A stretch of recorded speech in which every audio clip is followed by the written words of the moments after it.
Армысыңдар ма, балалар? Бүгінгі сахарптың табағы. Маржан, біздің аға қуат. Неге? Енді сақырыптың табағы деп тұр ғой, шаршаған әбден. Всем привет! Меня зовут Бурангуль. О, привет, Балнұр. Мен саған біздің үйдің правилаларын айтып кетейін. Бірінші правило, үйде главный мен. А почему ты? Екінші правило, бірінші правилоға қарсы шықпаймыз. Үшінші правило, үйге жігіт әкелмейміз.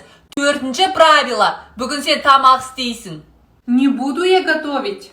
Маржан, мынауың бірінші правилоны ұмытып кетті ғой. Бұл өз кімнің үйі екенін білесің ба? Кімнің үйі?